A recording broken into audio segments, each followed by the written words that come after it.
Welcome back to GrokTalk Segment 4. We'd like to thank our previous guest, Ambassador Rooney, and of course Keith Ammon, who was just with us. If you missed any of those segments, they will be posted in a couple of hours on the podcast, and you can always check us out on ustream.tv. Just look for the Grok channel. Please visit us at granitegrok.com for news and information you can only get from the conservatives at Granite Grok. And, of course, we are available podcasted now and later on a wide range of mobile devices and mobile applications. Check out granitegrok.com for the list.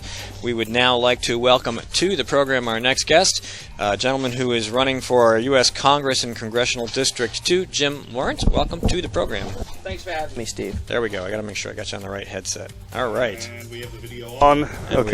And we have Mike back, and buttonitis. So, congratulations on the race. It was exciting to hear you were running, and we definitely wanted to have more voices. We wanted to have conservative voices. We always want to have candidates in a primary because it gives people choices and opportunities. What do you bring to the table? Well, I'll tell you a little bit why I got into this race. The reason why I felt like I had to get in this race is I saw President Barack Obama being supported by Representative Ann Custer. She votes with him 95% of the time. President Barack Obama destroying America. I have 8 children. I have grave concerns for the future America that they're going to inherit. So I felt compelled to act. I had to do something. I didn't see the other Republican candidates exclusively talking about the issues that are the important issues facing our state and our country. And what are those? Well, there's a lot to choose from right now. We have illegal immigration crisis. We have the worst foreign policy in decades, worst foreign policy since Jimmy Carter. We have a lack of a defense posture. Forget a strong national defense posture. Our economy. We just had a recent jobs report come out, and it shows that New Hampshire is still trailing 2009 numbers. That's not acceptable. As a small business owner, I think it's outrageous. I know firsthand what the government is doing to overregulate and overtax small businesses right out of creating new jobs and stimulating our economy, and it's got to stop. Mike? No, that sounds excellent. So you were disappointed in the other candidates. You jumped in, and my first reaction was Jim who, and then I heard that you were making some progress, and then I met you, and I was very impressed. I booked you immediately. I just wish I'd got to know you sooner, and then our friends saw you in the debates, and we started getting calls saying, "My goodness, where'd this guy come from? Sorry I didn't meet him sooner." That's a very good reaction. Generally speaking, the other candidates haven't had such a positive reaction. Colonel Lambert, bless him, has been losing supporters. And Marilinda gets a good reaction, but not the kind of reaction you get. I was very impressed. I think you handled yourself extremely well in the debate, and I was disappointed, in fact, that so much time was sucked up in the back and forth sniping versus the issues. Well, that's exactly why I got in this race. I told you before, I didn't hear these candidates exclusively focusing on the issues. And unfortunately, since I got in the race, it seems like it's gone the opposite direction. They're focusing less on the issues now. It's got to stop. I've had the opportunity in 3 debates now to urge them to stop the mudslinging, stop attacking each other, focus on the issues that are of grave concern to this nation and the people of New Hampshire. I'm running a candidacy to fight the federal government, win back our state, win back New Hampshire from the federal government, and I'm focusing on the issues that are important to our nation. Let's talk about your experience and what that has taught you. What do you bring to the table as, you were in the House. Yes, I spent 3 terms in the New Hampshire State House as a legislator. I'm also a veteran, graduate of the United States Air Force Academy, small business owner, proud parent of 8 children. What do I bring to the table? I bring to the table the type of candidate that can go to Washington, and when I vote, I'll be voting for the same issues that are of concerns to the people of New Hampshire. I can relate to them. I have 2 kids that are in college now. I understand what the federal government is doing to make it more difficult for students to be able to afford college. I'm a small business owner. I understand what the government is doing to prevent us from growing our economy. I'm going to go down to Washington and fight for the small business owner on Main Street. I'm a veteran. I can honestly tell you, President Barack Obama doesn't have a clue what to do with ISIS. I'm outraged that he actually got on TV and said he didn't have a plan to deal with ISIS in Syria. You're in serious trouble when Senator Dianne Feinstein is arguing to the right of the President of the United States, urging him to take action. something's wrong. A first-year cadet at the United States Air Force Academy can come up with a better strategy than President Barack Obama. Yeah, Di-Fi's an interesting creature. She's full socialist on many issues, but she's pretty serious about defense. Well, she's certainly more serious than the president, and I wish that our representative, Ann Custer, would get more serious about it too, because she's been silent on all these issues. She's there for the free. Yeah, she's there for the free ride and the SEIU money, and she just votes the right way, and nobody makes a fuss. Well, the wrong way for us. Well, but yeah, the right way for the socialists, and the wrong way for most of New Hampshire. So I'd like to ask you more about the win back New Hampshire. I mean, we all want to win back New Hampshire and get the federal government out of our lives. So part of that involves electing the right people to the State House, and you've been there and done that. And part of it involves sending the right people to Washington to get them to actually scale back Washington. How are you as a congressman going to help scale back the government? Well, the first thing I'm going to do is I'm going to fight against government overregulation. Why don't we start with the simple areas? We have an 8,000 plus page tax code. It's so complicated most CPAs can't even figure out what's in it. It's no wonder that the IRS has had so many accountability issues, because they can cherry pick citizens and target them because they can't even figure out what the rules are. We need a fairer, simpler tax code. The American people deserve that. That model should be spread across every function of government. Look at Obamacare. That's an additional 2,000 pages plus of law that we can do without.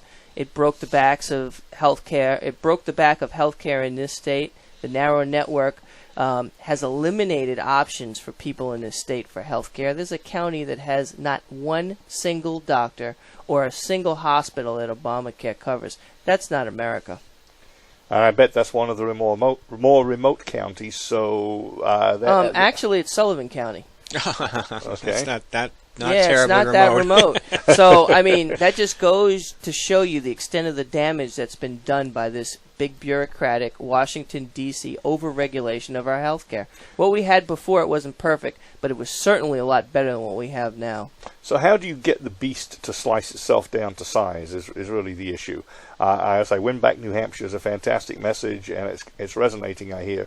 But you're going to go in there with concrete proposals to slice the beast down to size a piece at a time. Well, absolutely. Coming from the New Hampshire State House, which is the largest legislative body in the State House in the country, I understand what it takes to get a lot of legislators on board, building coalitions to get something done. Unfortunately, it is going to take a coalition. It's going to take a small army. We're going to have to fight very hard to get some smart, common sense people elected into office this November. I do believe the conservative agenda is the right agenda to move the country forward. And then we're going to have to work together to try and start to undo a lot of the damage that President Barack Obama, supported by people in Congress like Representative Ann Custer, and try and roll back some of the damage they've done and start to repair our country, move us forward, improve our economy, increase jobs, have a strong foreign policy, strong national defense to keep us safe, and fight to deal with the situation with illegal immigration. And you were in the State House for a total of 6 years, 3 terms. And during that time, the House Republican Alliance put their rating system together. And as they fine-tuned their rating system, you rose to the top. You were up there, I think, number 4 with a 98% or higher rating. Somewhere thereabouts. I definitely had a 98%, which makes me the most conservative candidate in this race. Even Marilinda Garcia, who is certainly in the top 5% or so, didn't come close to your score. And this is, for those of you who don't know, NHRA rates votes on the House floor based on their relationship to the party platform, which is, what defines you as a Republican.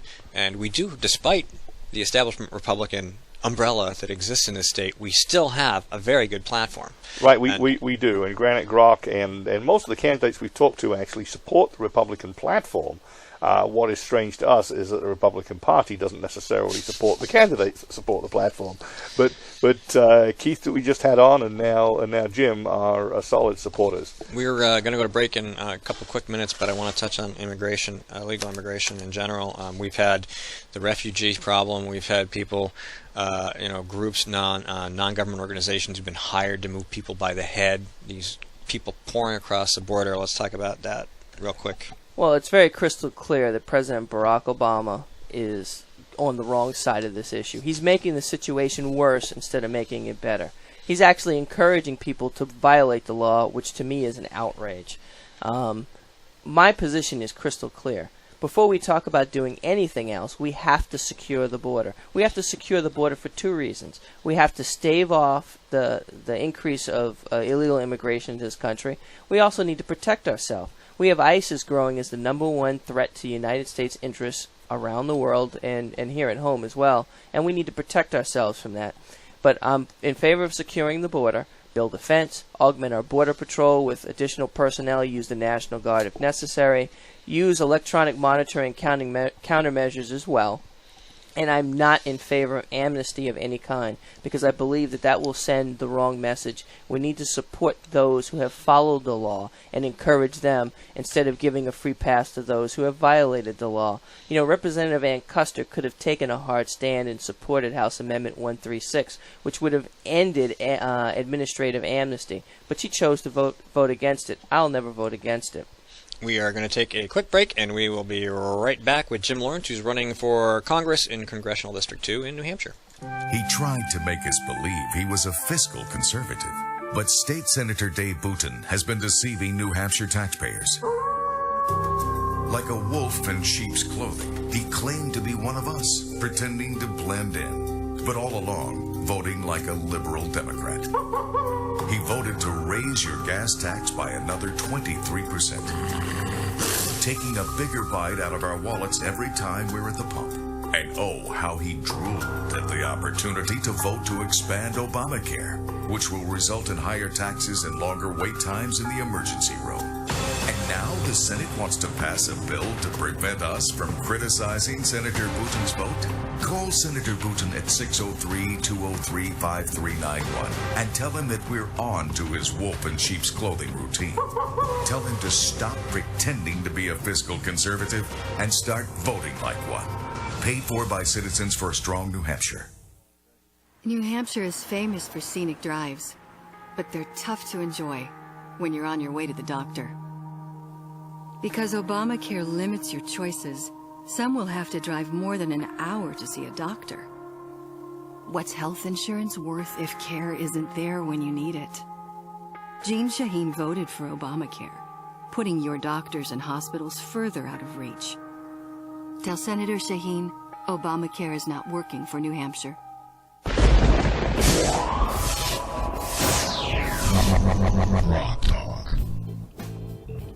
All right, we're back with Jim Lawrence, running for Congress in Congressional District 2 in New Hampshire. I stopped him at the border and immigration. We want to keep going on that. Why don't you go ahead, take up where we left off.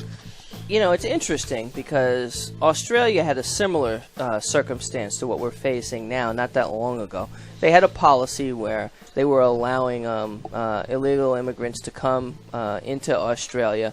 They felt that they had a moral obligation to help these people. They were labeling them as refugees. But they learned very quickly that their system couldn't handle the influx of illegals that were coming in. Australia has a different policy now. Their policy now is that if you come to Australia illegally, you will never get to stay. And you know what? That's the right policy. We need to adopt a policy like that right here in America. We should have a policy right now that says that if you come to America illegally, you will never get to stay. That's an excellent idea. Even if we made it that you never get to be a citizen, I think that would be a step in the right direction. But never get to stay is a real discouragement. It's even better because an awful lot of these folks aren't even interested in being citizens. They're just interested in hooking themselves up to every program they can find and to take advantage of the hopefully less crime-riddled environment that they might find wherever they end up. While being part of the crime-ridden environment. Right, because it's illegal to come here illegally. That's the word illegal, you know. Yeah. Law? What's that? What's that? So, another thing we talked about real briefly was we did talk about the NHRA. There was another part of that you wanted to mention that's really important. Well, yeah, I mean, the HRA not only looks at your adherence to the Republican platform, it also looks at your adherence to the Constitution. And I'm very proud of that fact because I am the real constitutional conservative in this race, which is why I also had an A rating from the New Hampshire Liberty Alliance as well. That's good. That's good. And how about the gun groups while we're talking about fidelity to the Constitution? Well, I'm a lifetime member of the NRA. I had an A-plus rating from Go New Hampshire. I'm the only candidate that has an A-plus rating from Go New Hampshire. I have an A from the New Hampshire Firearms Coalition and an A rating from the NRA. But what I think really separates me from these other candidates on Second Amendment issues is I'm the only candidate that has authored, sponsored, and got passed a piece of pro-gun legislation. I'm the only candidate that can say that. It's law right now here in New Hampshire. Which one is it? It changed the law to allow 50 caliber pack rifles to be used for hunting in the state, which previous to the law it was not. All right. Every elimination of anti-gun regulations and every pro-gun step is well worth it, small or large, and we salute you for it. So, what are the other key issues you think? We've talked about a lot of stuff in a short period of time, but what have we missed? Well, we've missed a lot, unfortunately, because President Barack Obama has led us down a path, the wrong path, for this country in a lot of different areas. And we touched on the economy. We talked a little bit about tax code, but I think an important thing is to cut back government overregulation.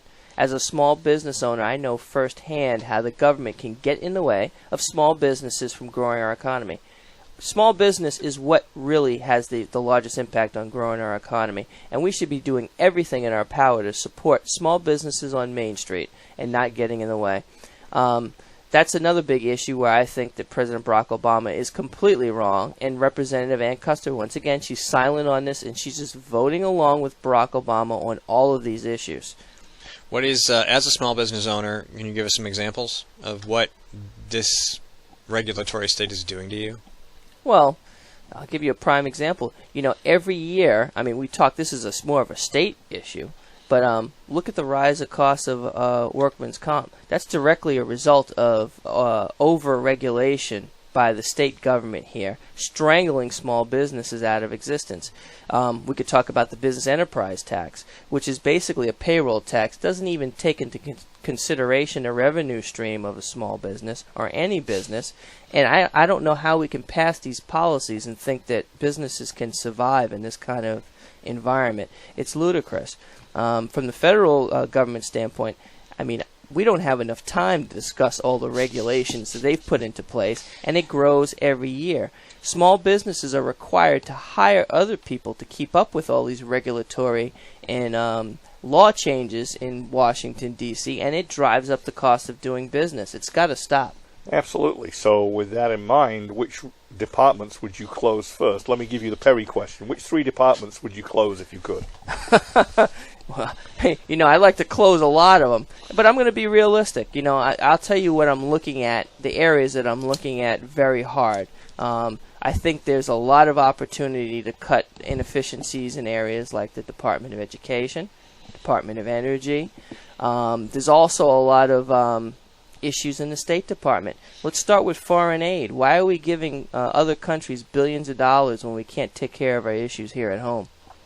There's almost no justification for foreign aid. It doesn't do any good. It typically goes into the pockets of the dictators, never helps the people. You think foreign aid may have gone to some people in ISIS? Oh, yes. Oh, are you kidding? Yes. We have no idea who we're giving money and arms to at any given time, and we switch sides so often that we've basically armed all the combatants on all sides in that region. Well, you've got that whole, Benghazi CIA annex weapons into Syria thing. We don't really know. Well, that's true. And then there was that documentary 13 Hours recently where we found out that yet again the CIA chain of command, who obviously had some ulterior motive, were telling the defensive forces to stand down. Mm-hmm. Ridiculous. I don't want to. Well, I'm glad you guys are saying this, because one of my key campaign platforms is government accountability. We have a huge lack of government accountability right now. Representative Ann Custer, I watched her in a video, and this is a big pet peeve of mine. She was getting asked questions about government accountability by the citizens of the state, and she put the mic up and walked off. She walked off. She did not answer the question. She turned her back. She turned her back on the people of this state. That's outrageous. And we've seen a growth of a lack of government accountability. We see issues with the IRS. We see issues with the Veterans Administrations, the CIA, the NSA. It's time for us to take a different position. We need leadership in Washington that's going to be looking out for the people of New Hampshire. If I'm elected to Congress, I'll go to Washington, and I'm going to support the people of New Hampshire, not the big party bosses in Washington, D.C., like Representative Ann Custer does now. And that's very refreshing to hear. How many of the 435 Congress members do you think actually are beholden to their citizens back home, as opposed to some larger forces, whether it be party management or contributors? Well, looking at the shakeout of my race, I'm fearing that it's a lot. Because I know that there's a lot of Washington, D.C. money, there's a lot of outside money being poured into my congressional race. It's not being given to me, obviously, because I'm supporting the people, but it's coming in and I see it. I'm not going to be bought and paid for. No. Well, I actually personally support the Club for Growth. It's unfortunate that they had latched on to Marilinda before they learned who you were, because I think they may have chosen differently if they had had that opportunity. Well, maybe, but we're in the position where we are now, and I really believe this now. Unfortunately, I've been telling my opponents that they should stop this rhetoric, stop attacking each other, because our real enemy is Representative Ann Custer right now.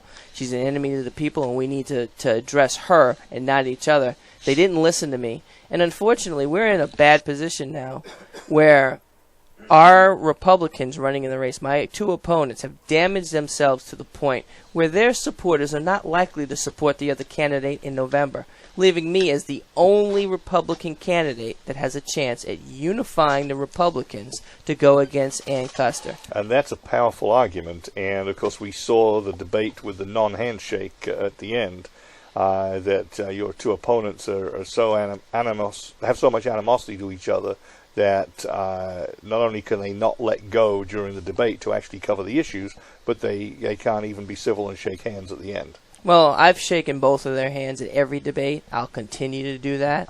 I think that is the right way to let people know that, hey, we may have differences on the issues, but we still are Republicans, and we agree more with each other than we do with the Democrats. It's the wrong way to go. I think the party needs to stand up now, and we need to start marching forward. You don't see the Democrats arguing like this. It's not acceptable. Okay, so we've got company, folks. So it looks like a TV crew is showing up for candidate Jim Lawrence, and we applaud the attention he's getting, and we're perfectly happy to accommodate. This is WMUR, correct? Welcome, folks.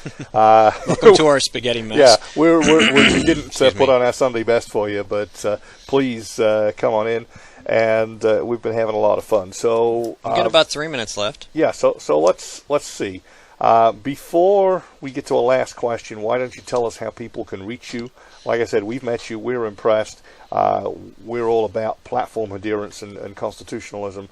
So please let the folks listening and watching know how they can get in touch with you and support you, and then let's get to a couple of last questions. Okay, well, I do have a website. It's lawrenceforcongress.com. There's a contact form there, as well as contact phone numbers and emails on that website. And this is Lawrence FOR for Congress. That is correct.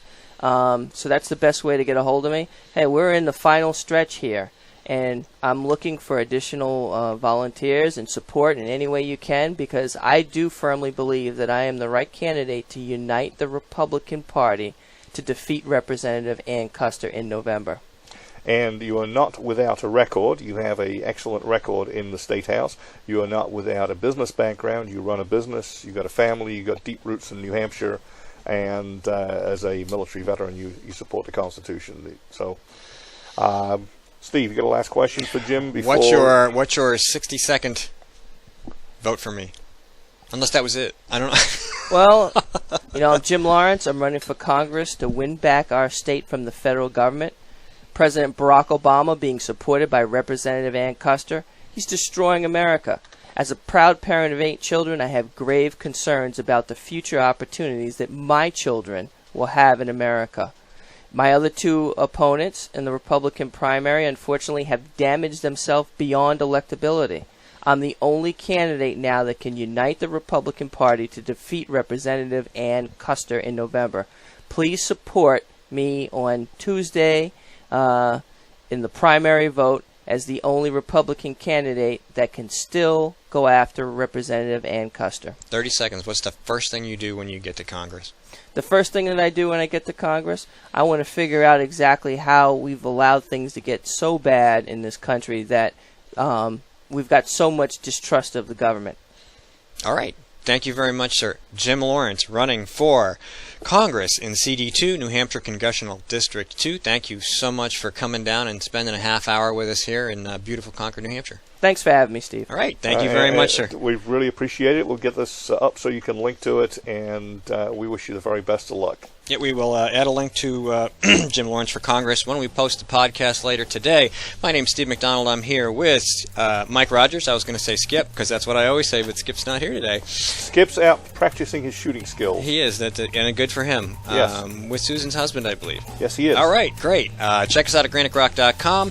Check us out at iTunes, iHeartRadio, Spreaker, Stitcher, and YouTube, Ustream, and at GrokTalk.com. Thanks a lot. And WMUR. And now WMUR, yes. So thanks for another great week. Thanks for more news and conversation. We'll be back next week with more of that on GrokTalk.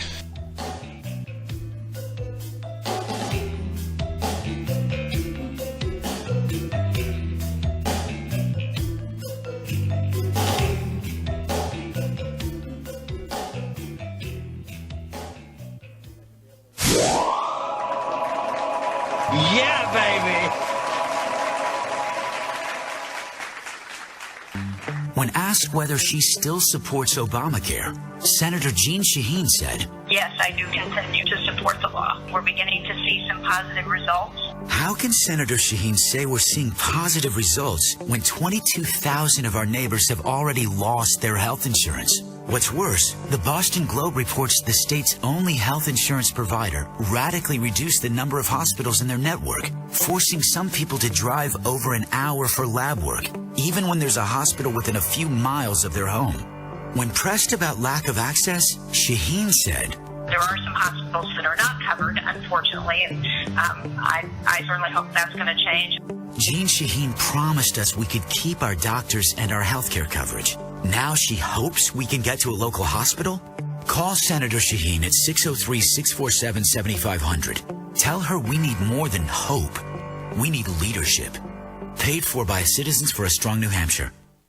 Senator Jeanne Shaheen said, if you like your current health plan, you can keep it. That's not true, Senator. 22,000 New Hampshire citizens have been kicked off their insurance plans. Hospitals in Rochester, Concord, and Portsmouth, they aren't allowed to provide care under the exchange. Senator, you were wrong in your comments. You should apologize for your misleading remarks. I'm calling Senator Shaheen at 750-3004 and telling her I want my doctor back. You should too. Paid for by saberpac.org, not authorized by any candidate or candidate committee. All of the music on this program comes to us through Creative Commons licensing from Kevin MacLeod at Incompetech.com. The opinions expressed on this program are those of the speakers, not necessarily those of CNHT, GraniteRock.com, or anyone else for that matter. GrokTalk.